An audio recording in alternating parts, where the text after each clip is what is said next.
Good afternoon. Good afternoon.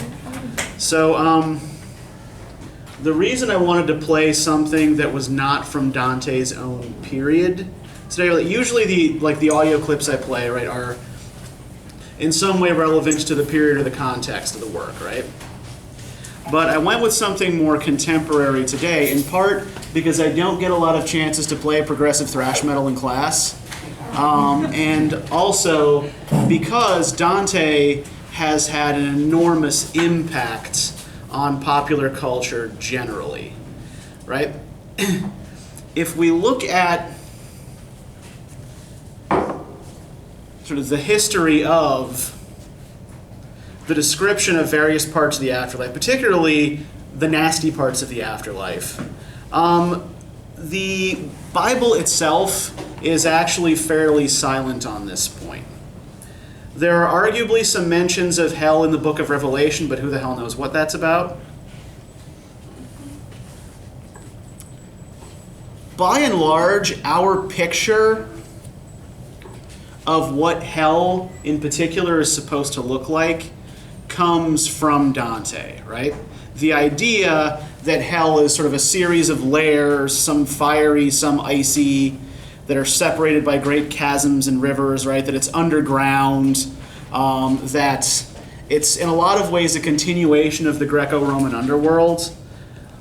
A lot of this comes directly from Dante. How many of you ever watched Futurama? Okay, that's like half of you, good. Have you seen the Robot Hell episode? Where Bender joins the Church of Robotology, and when he breaks his vows, he's pulled down into Robot Hell, which, of course, perfectly appropriately is in New Jersey. Everything bad is from Jersey. And it's arranged like Dante's hell in layers for specific sins, right? And every punishment Bender receives is appropriate to, in some way, some crime or sin that he's committed. For selling bootleg tapes, for example, he has his hard drive taken out, and the Beastie Boys do DJ things with it. So, this Sepultura album is just one example of the kind of impact that Dante has had on popular culture generally. How many of you are familiar with the Inferno on some level already? How many of you have read it in high school or in another class? Okay, a few of you. All right. How'd this go for you? What'd you think? Particularly those of you for whom this is new. Yeah, Alexa. So it's neither heaven nor hell? This is hell. This is hell, all right. Okay. This is very much hell. What gave you the idea that it was a kind of in between? Because I guess the part 3, when he gets led to, is that when he gets led to hell?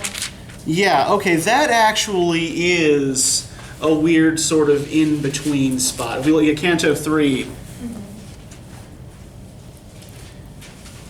the individuals he sees here before he enters into hell, or if we look on page 400, and I, in the midst of all this circling horror, began, "Teacher, what are these sounds I hear? What souls are these so overwhelmed by grief?" And he to me, "This wretched state of being is the fate of those sad souls who lived a life, but lived it with no blame and with no praise. They are mixed with that repulsive choir of angels, neither faithful nor unfaithful to their God, who undecided stood but for themselves. Heaven, to keep its beauty, cast them out, but even hell itself would not receive them, to fear the damned might glory over them. And I, Master, what torments do they suffer that force them to lament so bitterly?" He answered, "I will tell in a few words. These wretches have no hope of truly dying, and this blind life they lead is so abject, it makes them envy every other fate. The world will not record their having been there. Heaven's mercy and its justice turn from them. Let's not discuss them. Look and pass them by." So these people who are being described here that are lurking outside the gates of hell are the opportunists. Right. Essentially, those who never chose a side in life, but did whatever seemed easiest or most convenient. So that's. So, I'm oh, sorry. go ahead. So that's not purgatory? No, purgatory is something different. Brief lesson in medieval Catholic theology. Right. There are two major classifications of sin. I believe actually that the church still follows these two particular classifications. The first is what's called venial sin. Venial sins are relatively minor things, right? Picking your nose in church, cheating on your taxes a little bit, telling little white lies, right? Minor sins that don't really put your soul into deep peril. The other classification, mortal sin. Murder, whole-scale violence, viciously sating your physical lusts. Things that, by and large, do harm to other people in some way. If you die with venial sins that you have not confessed on your conscience, then you go to what's called purgatory. And if you end up in purgatory, you have some hope of getting out, right? Essentially, those little minor sins on your conscience get burned out of you, and eventually you make your way to heaven, right? That's on the liturgical calendar. There's November 2nd is called All Souls Day. You're supposed to be on that day praying for the souls that are in purgatory so that they eventually become saved. If you die, on the other hand, with unconfessed mortal sins on your conscience, then you go straight to hell. Do not pass go, do not collect $200, no way out. This is it.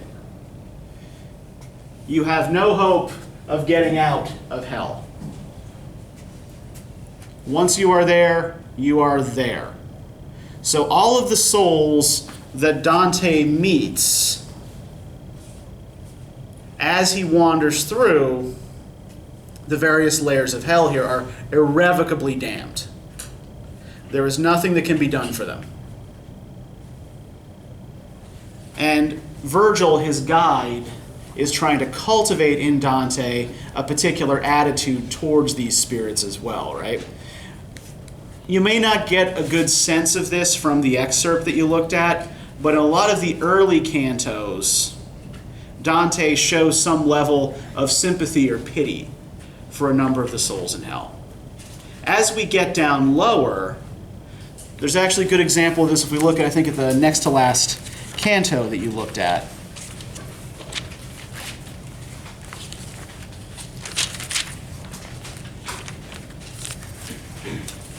Canto 33,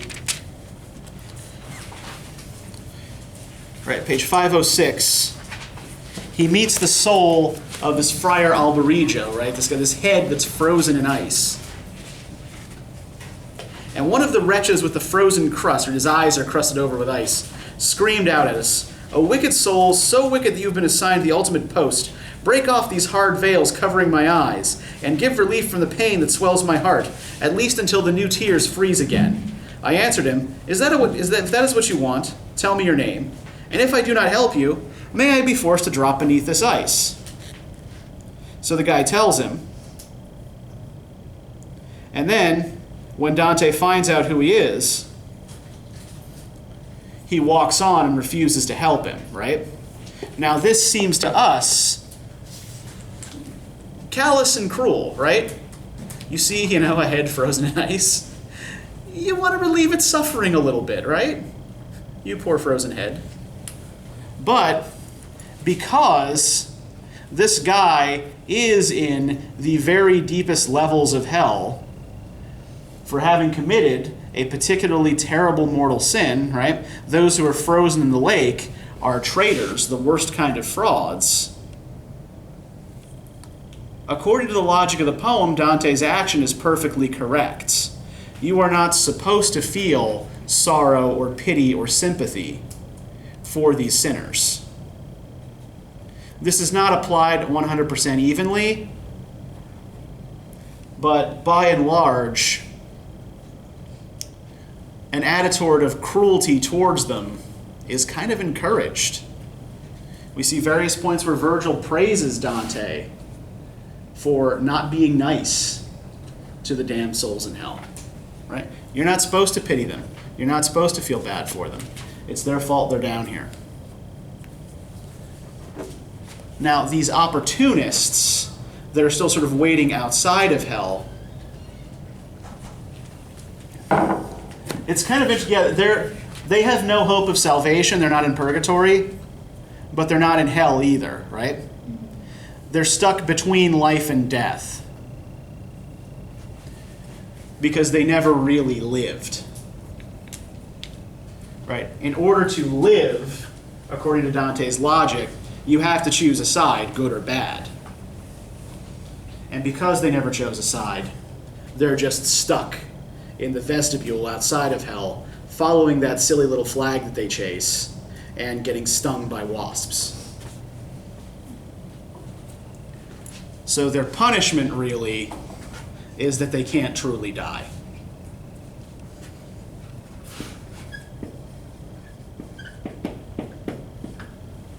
What other questions or observations do you guys have about this? So, why is everything such a like ice instead of fire like we think about when we talk about hell? Yeah, that's a good question, and I think some of it has to do is like the idea of hell that we have is in part formed by Dante's idea of hell, but we've sort of lost certain parts of it. The ice bits, for example. Although, if any of you happen to be players of the Dungeons & Dragons game, yes, the 9 hells do have icy layers. That's taken directly from Dante, so have fun with that. But what's going on in that icy lake, right, in the heart of the world, right? The way Dante conceives of the world, first, does Dante think the world is flat? This is actually more important than you'd think. Does Dante believe the world is flat? Can you tell?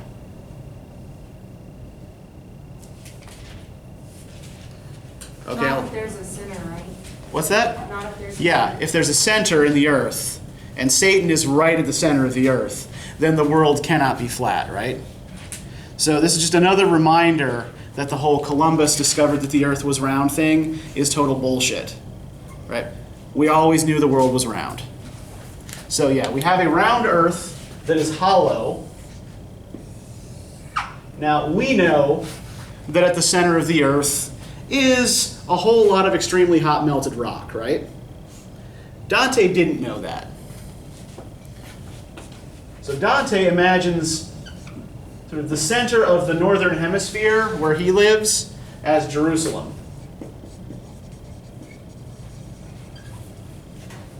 Which he believes to be built over the spot which Satan fell to the earth on the other side of the planet. So underneath Jerusalem is this great big huge empty hollow pit of hell, at the center of which stands the Prince of Darkness himself, right, with his giant bat wings and his 3 faces, munching on sinners.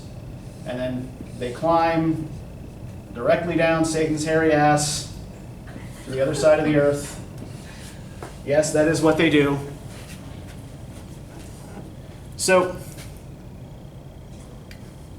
all around him is a frozen lake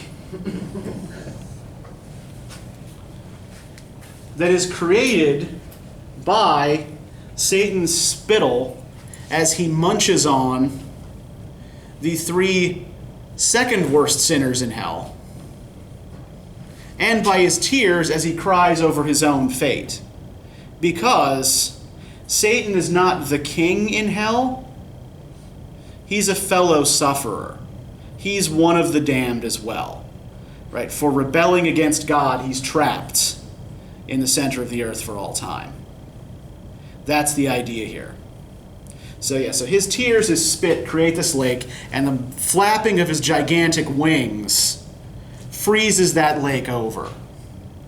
Now, the other reason why we have ice at the center here and not fire. What else does ice imply? If you've got all these sort of bodies frozen in ice, what can they not do? They can't move, yeah. The early levels of hell are all filled with all kinds of furious motion. Right? You have the lustful souls that get blown back and forth on the wind. You have these spendthrifts and hoarders who throw rocks at each other. Even the violent souls, right, are swimming in a great big river of fire. Others are chasing each other around a great big track. The further down you get, the less motion there is. The further down you get, the more firmly entrapped by their sins the individuals within are. So those who are most firmly entrapped are those who are encased in ice. Well, actually, probably those who are most most fully entrapped are those who are hanging out of Satan's jaws, unable to escape. But you get the idea, right? Part of the punishment that gets worse as you go down is a total lack of freedom of movement. The punishments are always in some way suited to the individual sin, right? The way Dante describes the punishments here, we call it contrapasso.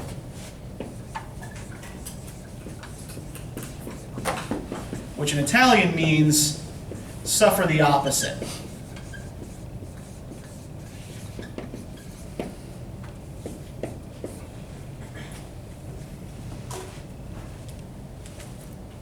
So, for example, the souls of the lustful, right? Who were, say, too interested in being very, very close together when they had bodies. When they are merely shades, they're constantly being blown apart, right? Those who created schisms in religions or within a family or within a nation are themselves then chopped in half by a devil wielding a sword, right? They tend to, the bodies in hell tend to wear the physical marks of whatever sin they committed. So that's why, I guess that's kind of long answer, why we have a frozen lake in the middle of hell. There is a logic to it. I guess we just tend to imagine, fiery torment as being worse than cold. But there you go. Yeah, Do you Bianca. know, any background on, why he made the sword? Yeah, well, that's a very, very complicated question. So the story as we have it, right? Our pilgrim, who is a sort of thinly veiled stand-in for Dante himself, loses himself in a dark wood, right? At the midpoint of his life. He's 35 years old. At the time he loses his way.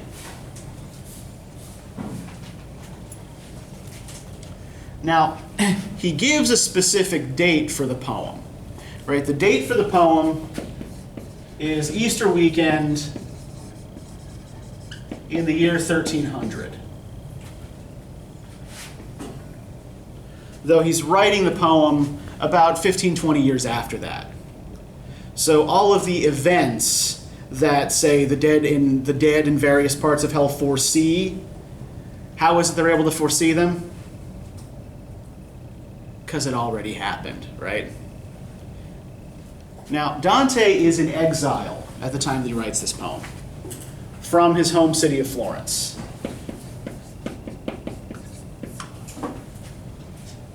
Does anybody know anything about how Italian politics worked in the Middle Ages? Was there any such country as Italy? There was a geographical landmass called Italy, right? But there was no unified nation. What you had were a group of independent city-states that spoke different dialects of the same language. That's one of the reasons Dante can often identify where people are from when he hears them talk. It's like, oh, you're from Lucca, or you're from Pisa, or oh, you're another Florentine. But the major conflicts in Dante's lifetime in his own city of Florence was between two political groups called the Guelphs and the Ghibellines. The Guelphs were the merchants and tradesmen's party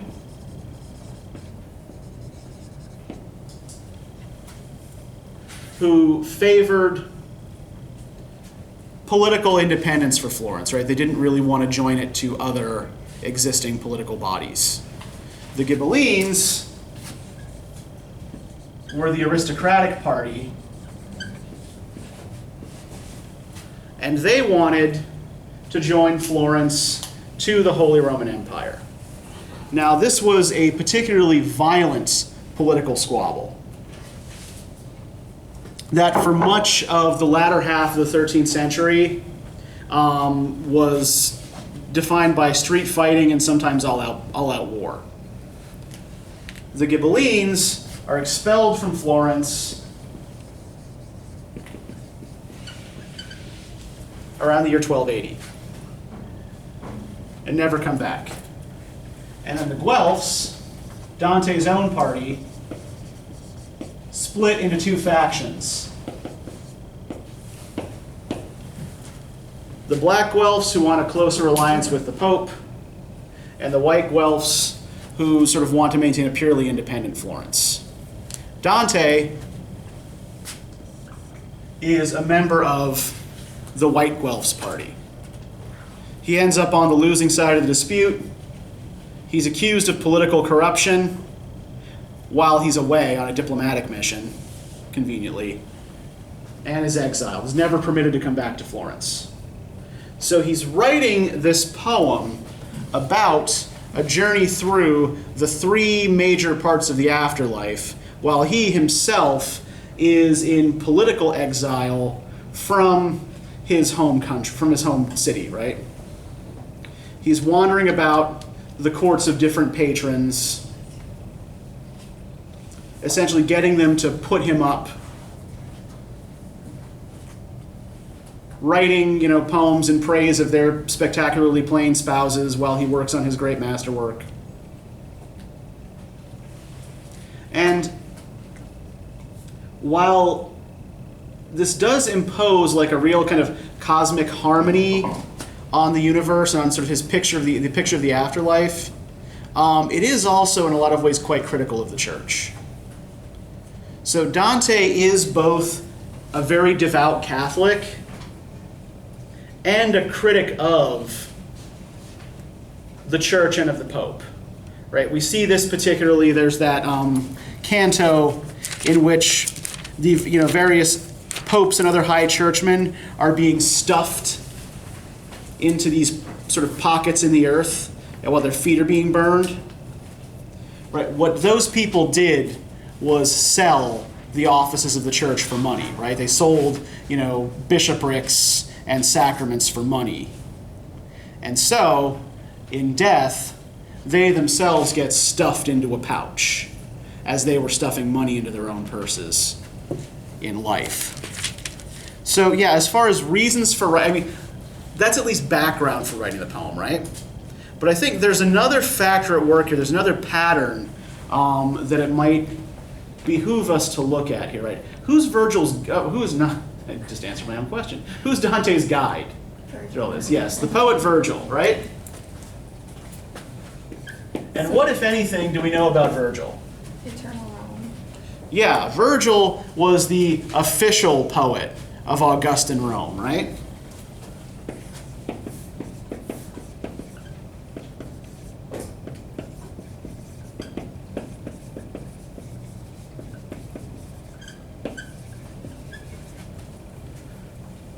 Right, the guy who wrote the Aeneid, right, that long epic that promotes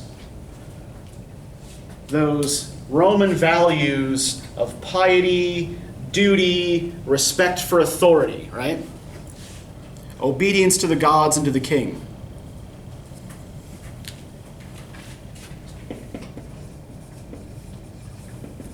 Now, according to Virgil's poem, we did talk about this a little bit when we discussed Ovid. Where do the Romans come from? Where did the Romans originate? Does anybody remember? Troy, yes. According to Virgil, the Romans are merely the continuation of the great vanished civilization of Troy, right?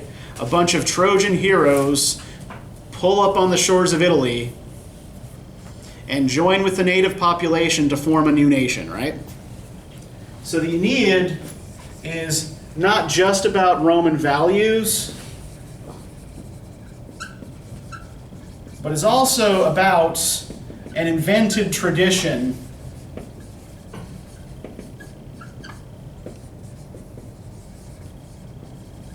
of cultural continuity.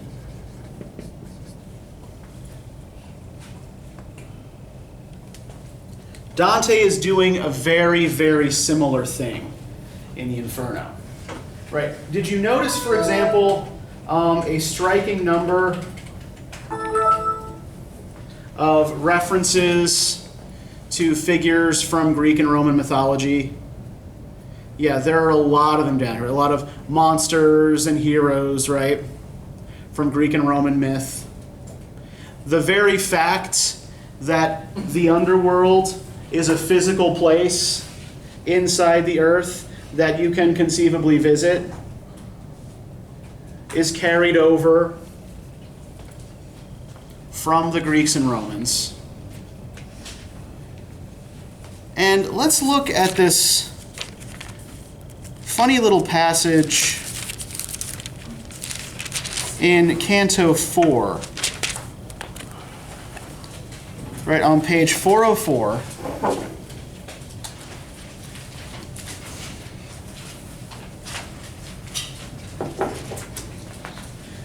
We had not gone too far from where I woke when I made out a fire up ahead, a hemisphere of light that lit the dark.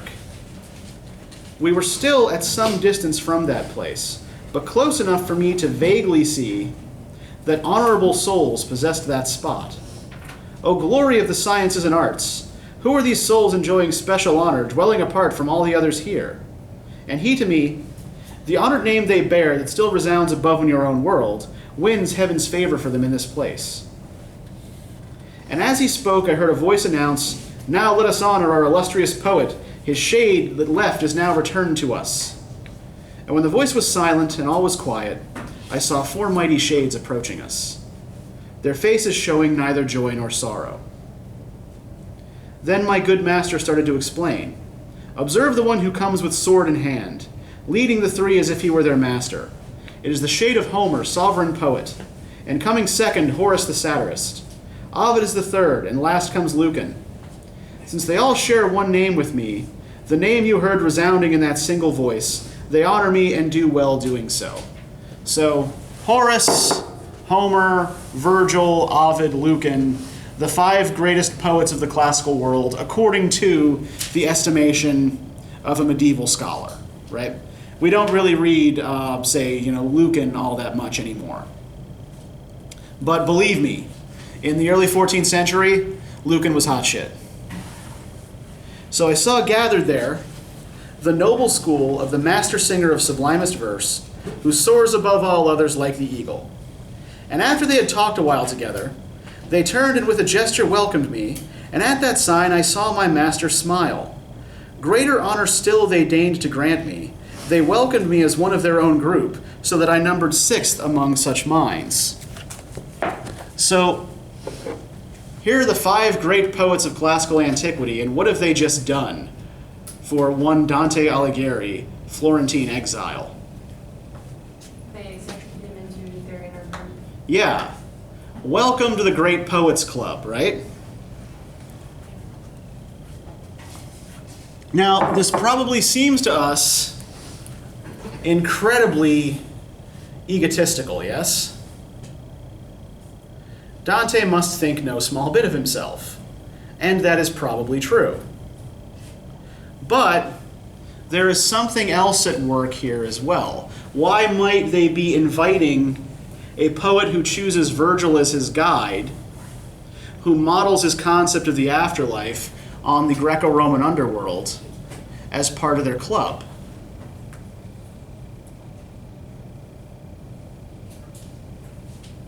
What does he do for them? Mentions them in his story. Yeah, okay, he mentions them in his poem, right? So they can be like remembered. Yeah, we've got all these people who want to be remembered down here, right? So we have that echo there of the old pagan afterlives, where it mattered much more how you were remembered in the upper world than in the outer world, in the lower world. And indeed, according to a Catholic concept, right, if you're in hell, what other satisfaction is there going to be for you, right? You can at least have an earthly reputation, even if your soul will never be saved. But the other thing that's going on here, right, is that Dante is an inheritor and continuer of this tradition. Dante sees in particular his own Florentine Republic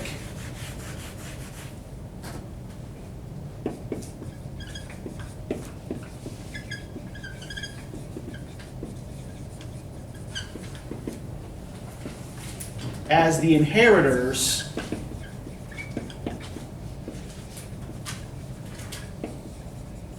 of the grand traditions of Rome.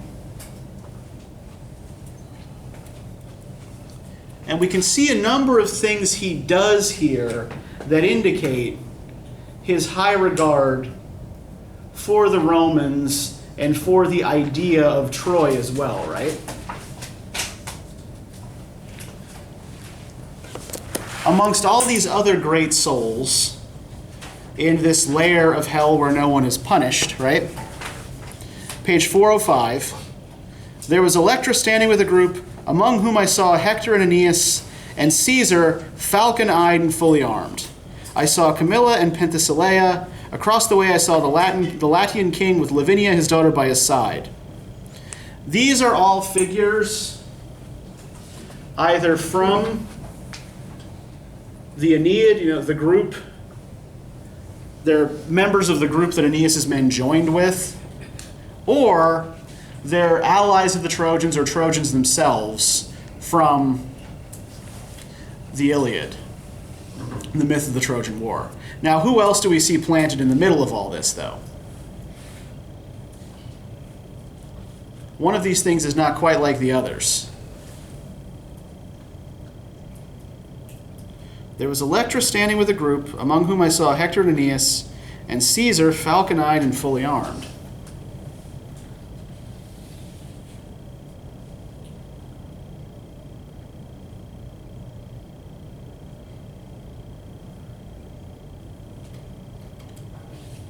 Yeah.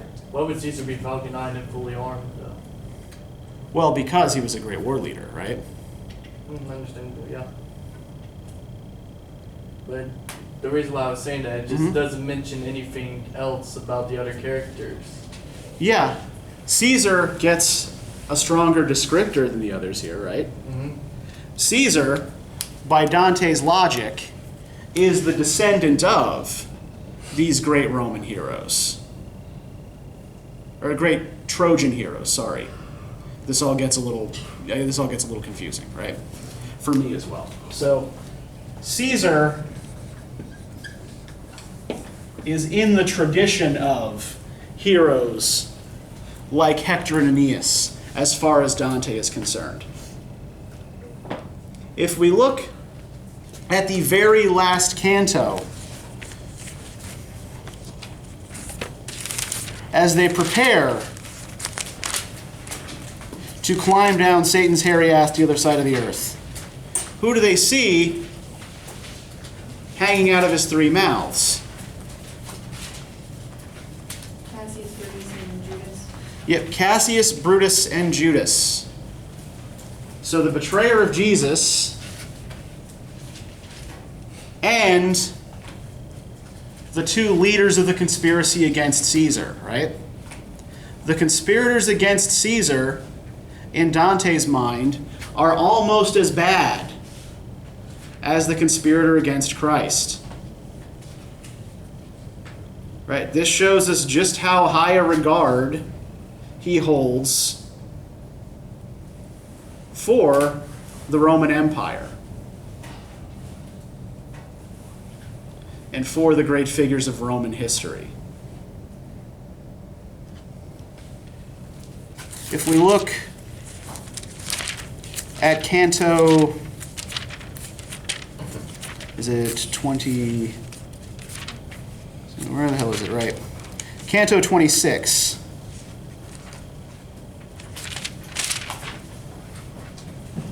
Page 480.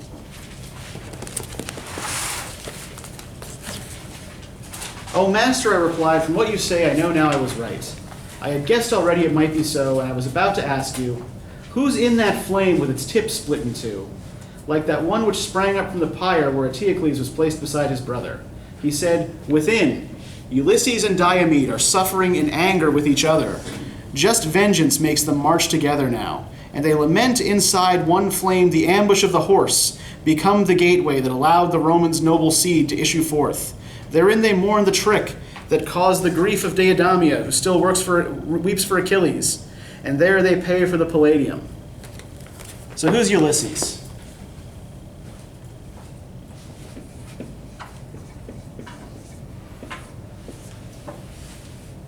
Anybody know who Ulysses is? One of the Greek leaders in the Trojan War. Yes. Specifically, Ulysses is the Latin name for Odysseus. Same character.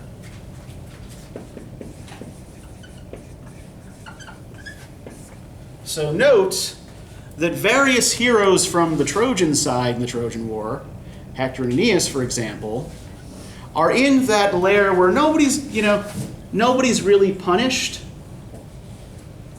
Right? The lair where the virtuous pagans reside. But Odysseus is down really pretty deep.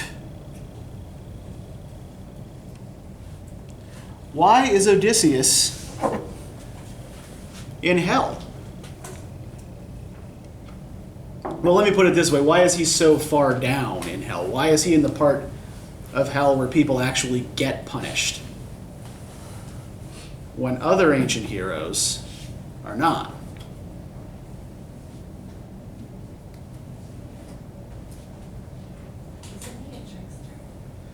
He is a trickster, right? So he is in the broad part of hell where frauds are punished, right? People who engage in various kinds of deceit. So yeah, he was a trickster hero. But like he's so famous, so Mhm. wouldn't that like counteract somewhat? What do you mean? Because like part of like earlier, like the poets got to be up higher because they were remembered by everybody. Uh-huh. And so he was remembered by a bunch of people, so why wouldn't he be higher? Well, they get to be up higher because in their lives they did no wrong. The only sin they committed was not having been Christian, basically. And so for that, they are not punished. But Odysseus, I mean, yeah, we can lay a number of deaths and various other kinds of, shall we say, atrocities at Odysseus' hands, right? But there's one very, very important thing for which Odysseus is responsible that would certainly earn Dante's rancor. Because they stole the statue of Athena. They stole the he and Diomedes, the other guy with him, stole the statue of Athena that protected the city of Troy, the Palladium. And they devised the trick of the horse that led to Troy's destruction. So Odysseus is down here being punished essentially for cheating and destroying the ancestors of the Romans, right? As the enemy of the Trojans, he's also an enemy of the Romans.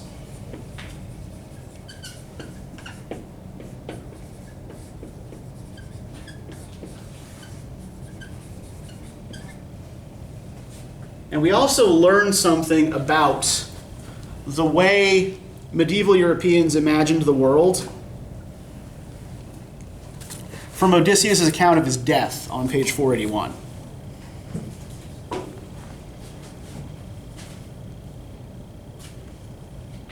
Let's see. When I set sail from Circe, who more than a year had kept me occupied close to Gaeta, before Aeneas called it by that name, not sweetness of a son, not reverence for an aging father, nor the debt of love I owed Penelope to make her happy, could quench deep in myself the burning wish to know the world and have experience of all man's vices, of all human worth. So I set out on the deep and open sea, with just one ship, and with that group of men, not many who had not deserted me. I saw as far as Spain, far as Morocco, both shores. I had left behind Sardinia, and the other islands which that sea encloses. I and my mates were old and tired men. Then we reached the narrow neck where Hercules put up his signal pillars to warn men not to go beyond that point. On my right I saw Seville and passed beyond. On my left, Ceuta had already sunk behind me. Brothers, I said, who through 100,000 perils have made your way to reach the west, during this so brief vigil of our senses, that is still reserved for us. Do not deny yourself experience of what there is beyond, behind the sun, in the world they call unpeopled. Consider what you came from. You were Greeks. You were not born to live like mindless brutes, but to follow paths of excellence and knowledge. With this brief exhortation I made my crew, so anxious for the way that lay ahead, that then I hardly could have held them back. And with our stern toward the morning light, we made our oars our wings for that mad flight gaining distance, always sailing to the left. The night already had surveyed the stars the other pole contains.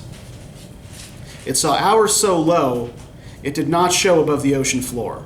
5 times we saw the splendor of the moon grow full and 5 times wane away again, since we had entered through the narrow pass, when there appeared a mountain shape darkened by distance that arose to endless heights. I had never seen another mountain like it. Our celebration soon turned to grief. From the new land there rose a whirling wind that beat against the forepart of the ship and whirled us round 3 times in churning waters. The 4th blast raised the stern up high and sent the bow down deep, as pleased another's will. And then the sea was closed again above us. So Odysseus and his men are shipwrecked because they've discovered what's really on the other side of the earth. Right? As we noted, your average medieval Catholic did realize that the world was round, but they believed that the other side of the earth was almost entirely water, right? Now what Dante does is put one giant landmass on the other side of the earth.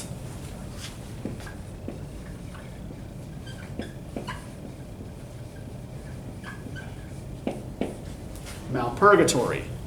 All that land that was displaced from the center of the earth when Satan fell into it comes up on the other side as a giant mountain.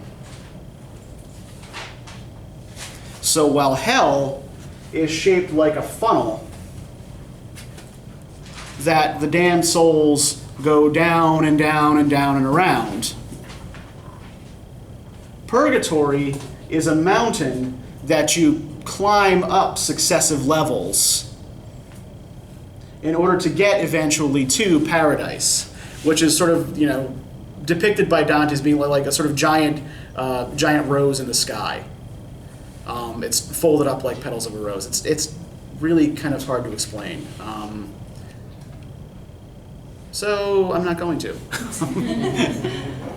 I'll spare myself that. But yeah, what Odysseus does here that gets him, because he discovers Mount Purgatory, like the actual physical location on the earth of Mount Purgatory. Now this is also where Dante and Virgil come up after they've made their journey down Satan's legs. They come up right at the base of this mountain. Right. The Inferno is only the first part of a series of 3 poems that Dante calls the Divine Comedy.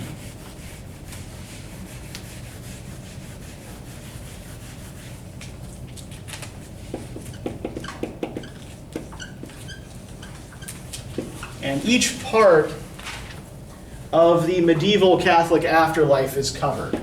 Right? Inferno is hell. Purgatorio is purgatory. And Paradiso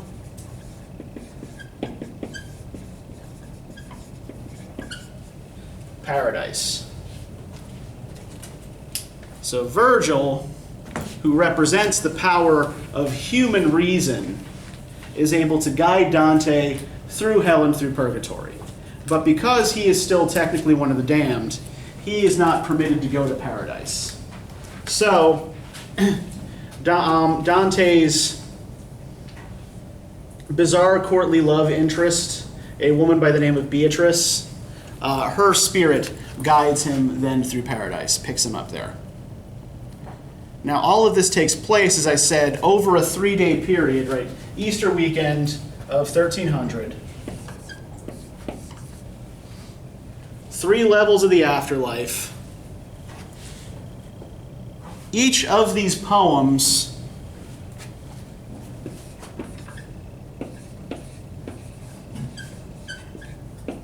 has 33 cantos. Yes, Charlie? I'm just gonna ask, and I don't know, timeline if this Mhm. would fit in or not, but does the 3 days for each of the 3 different parts of the afterlife have anything to do with with Jesus's resurrection and the 3 Oh, days? absolutely. Yeah, absolutely. Yeah.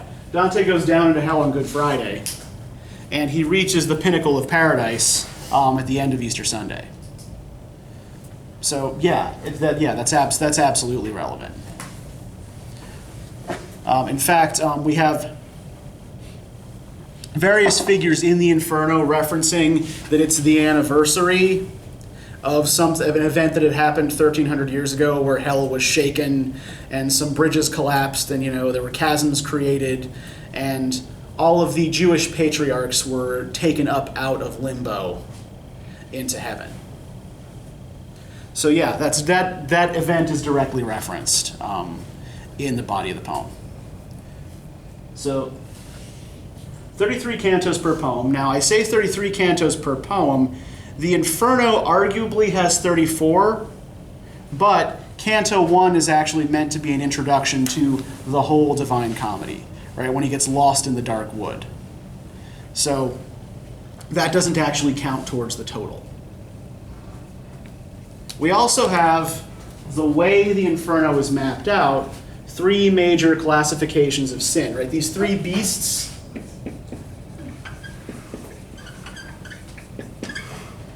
that appear in Canto 1.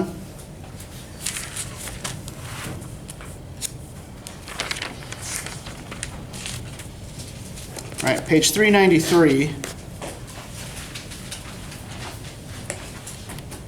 Beyond the point the slope begins to rise, sprang up a leopard, trim and very swift. It was covered by a pelt of many spots, and everywhere I looked, the beast was there, blocking my way, so time and time again. I was about to turn and go back down. Then a little further down, right?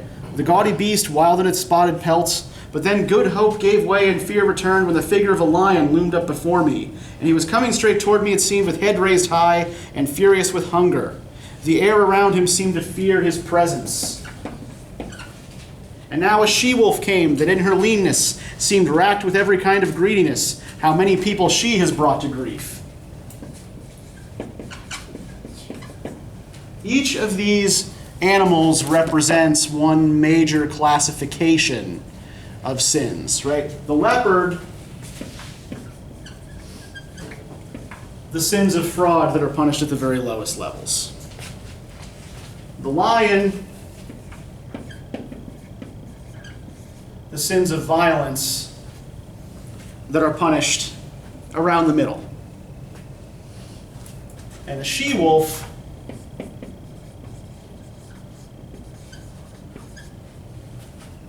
the sins of incontinence that are punished, not published, in the upper level.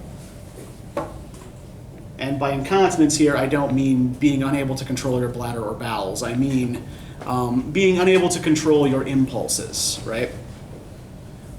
The sins in the first couple of layers, lust, gluttony, spending and wasting, wrath, right? They're all sins of some sort of physical excess, right? That tend to harm the sinner more than they harm other people. So these are the people who are punished the least, right? The idea being that they just couldn't help themselves. So, go ahead. If they're punished the least, Mm-hmm. why does the wolf, it seems to be more scary to him than the lion and the leopard? Like, it describes it a Yeah. lot more than the other two. The wolf is what really blocks his path, right? But think about it. For most people, are their sins most likely to fall into the category of malicious fraud, violence against their neighbors, or having urges that they just can't control? This is the one, right? He talks about how the she-wolf has undone so many, right? This is the one that's hardest for most people to get past, because the conscious will is least involved in it. So this is why the she-wolf is the biggest obstacle to him. The argument being that it's the biggest obstacle to most people. Now, this particular part of the poem, the whole beginning of the poem, is actually sort of told in a fashion that's pretty common in medieval literature generally.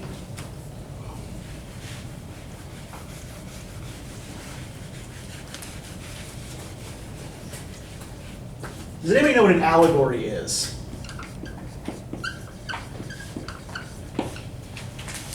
It's like a representation. Yeah, there's representation is a big part of it, right? So an allegory is a narrative or an image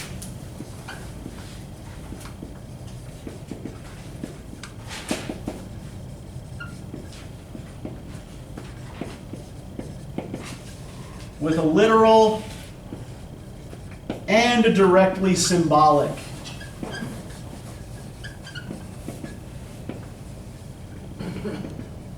meaning. So in the case of this particular narrative, right, on the literal level, a middle-aged guy gets lost in a dark wood. God, the idea of 35 being middle-aged is terrifying. Gets lost in a dark forest and is trying to climb up a hill where he sees a light, but is blocked by several beasts, right? So that's literal narrative, literal story. But everything in this story represents some other concept outside of the story, right? The dark wood represents his confused intellectual and spiritual states. Each of the beasts represents a particular type of sin, right? The hill is a pathway towards salvation. And this is actually kind of endemic to the medieval European view of the world, right? It's not just literature that they tend to view as a sort of like vast book of symbols, right? The whole world, to the medieval Catholic in particular, is essentially a book in which to read symbols left behind by God. Right? And if you just know where to look, you just know how to interpret the proper symbols, then you can receive messages from the heavens just by looking out over your garden, right? The general medieval idea of how the world worked was that, the universe was orderly. Things tend to move in harmony with each other, and that the power of the Creator holds everything together in its proper sphere. I'm going to show you guys an image, and you tell me if you recognize what this is. You've seen something like this before. All right, maybe make this a little bigger. Okay.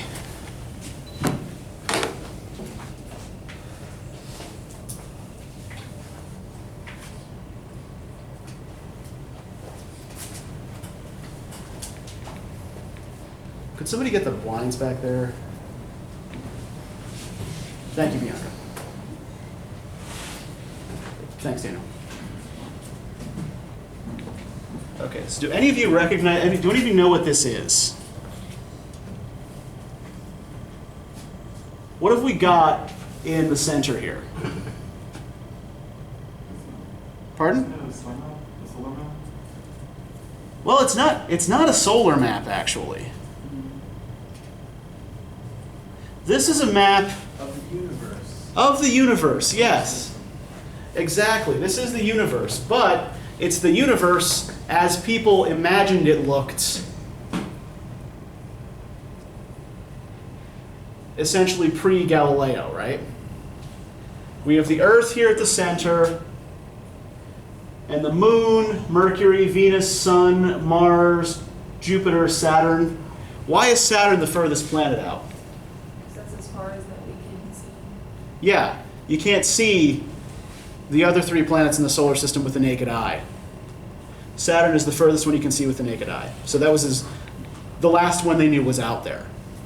Right, around the edges, right, you have the starry firmaments, the zodiac belts, and then Caelum Imperium Habitaculum Dei et Omnia Electorum. Yeah, anyway, yeah. Essentially, the imperial heavens, the abode of God, right? Outside of all of these spheres.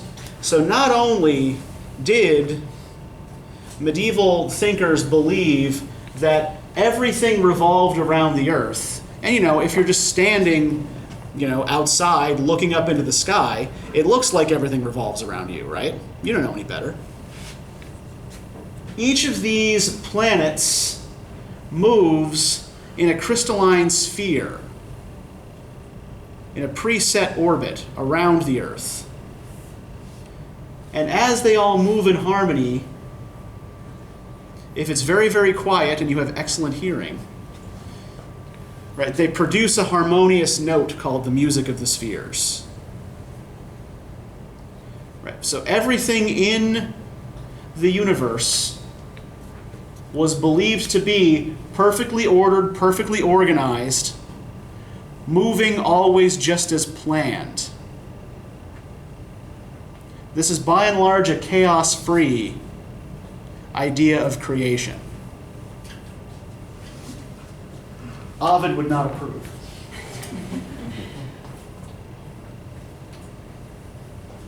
And Dante's conception of the afterlife follows this kind of model as well, right? Everything goes into its proper layer, everything goes into its proper sphere. The very existence of hell itself, for Dante, is evidence of divine justice and mercy, right? One, the fact that not everyone goes to hell is an example of mercy, right? Two, in an orderly universe, a harmonious universe, those who try to introduce disharmony are punished.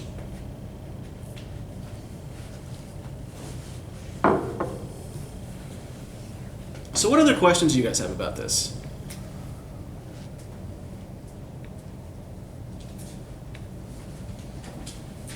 Anything else that confused you or surprised you? Yeah, Alexa. So why isn't like violence closer to like the bottom instead of Mhm. fraud? Like why does that seem like it's a worse sin? Because fraud involves a misuse of reason. To a medieval Catholic like Dante, reason is a divine gift. Right? The fact that you are able to think, right, is something that you should be using for the good of mankind and for the greater glory of God. However, if you misuse your power of reason for personal gain or to harm other people, then you are guilty of the worst kind of sin, right? The people in the circles of the violent, it's not necessarily reasoned violence that they're in there for, right? It's not deceit. Yeah, Darlene. So it's kind of like back at the beginning where it's like you can't help yourself. Like you get mad, you hit somebody is completely different than. That would be wrath. Oh, okay. Now, violence is calculated, but it's not deceptive. Right? For example, the great conquerors boiling in the river of fire weren't trying to deceive anyone about their intentions. They just happened to kill a lot of people in order to fuel their ambitions. Right? Fraud is worse because you're lying about your real intentions. You're using reason to deceive.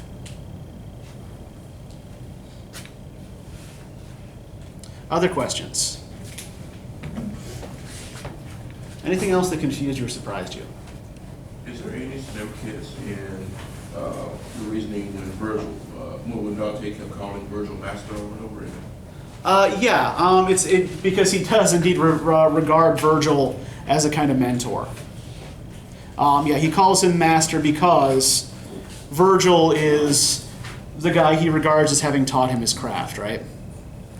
This actually, though, could lead us to another interesting point about the text here. Where else do we see Dante encountering a teacher or former teacher?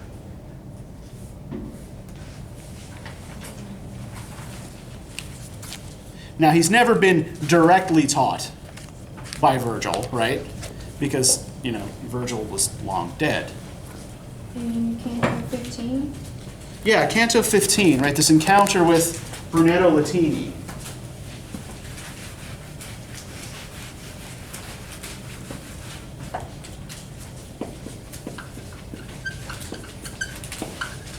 And this is one of those situations in the narrative in which we see that Dante does not regard all sinners quite equally, right? There are some, particularly those who were personal friends of his, whom he allows much more dignity than he gives to others, right? What is Brunetto down here for? What is Brunetto's sin? Were any of you able to grasp that? Okay, so Brunetto Latini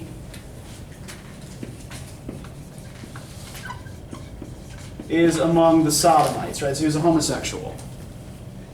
And you have these crowds of guys running around a track following each other, right, but never quite coming together. This is placed by Dante in the circles of the violent because according to medieval Catholic theology, any kind of non-reproductive sexual behavior was regarded as an act of violence against the natural order. Right? So that is why this is placed so far down here, right? Which probably, which does again seem strange to contemporary sensibilities. But what's going on here with Brunetto, right? They stop and they have a talk. And Brunetto wants Dante to guard his earthly reputation, right? You know, remember my tresor, where I live on. Right, remember my book. Because earthly reputation, again, for one of the damned, is all you've got left. Although, did you notice that the sinners in the very deepest levels of hell don't want Dante to report their names back to the upper world? Yeah, the worst traitors. It's like, yeah, don't tell anybody you saw me. Thanks. Right. On page 443, right, they have to part. Remember my tresor where I live on. This is the only thing I ask of you. Then he turned back, and he seemed like one of those who run Verona's race across its fields to win the green cloth prize. And he was like the winner of the group, not the last one in. So Brunetto is allowed a measure of dignity that is not given to most of the other sinners here. Brunetto is permitted to exit the scene looking as though he's just won a victory. So, not all of the sinners here are treated exactly equally.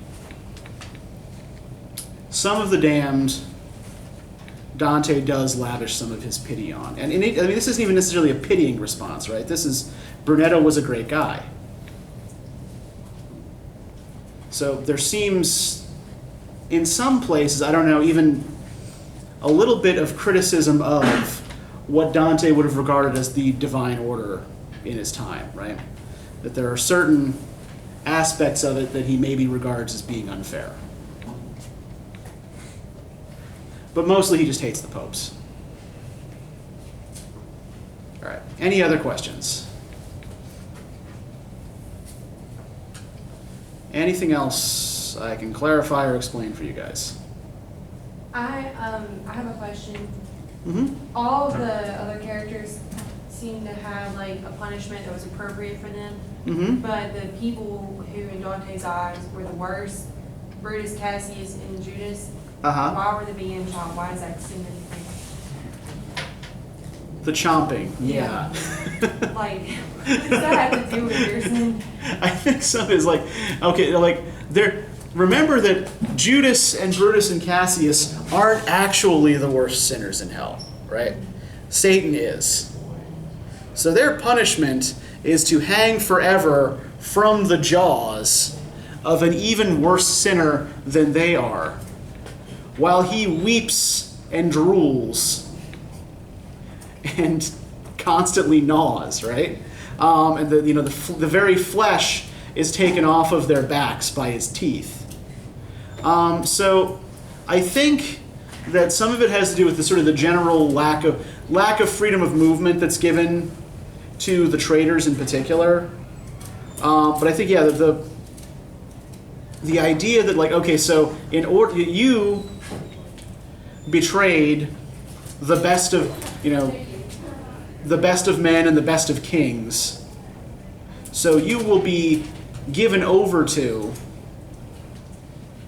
a sinner who betrayed God himself, and yeah, he's just gonna gnaw on you for eternity. That's the best answer I can give you. I think it has to do with that sort of degree of sinning, right? That Satan did the one thing that was worse than what they could have done, and so they become subject to his teeth. I'm not sure how good an answer to your question that is, but it's about the best I can do right now. All right, anything else? Anybody else? All right, so I think we have a presentation next time, right? Or is that after the break? After the break, okay. I will email guide questions to you for the first part of the 1001 Nights. So get started on that, and we'll see you on Thursday.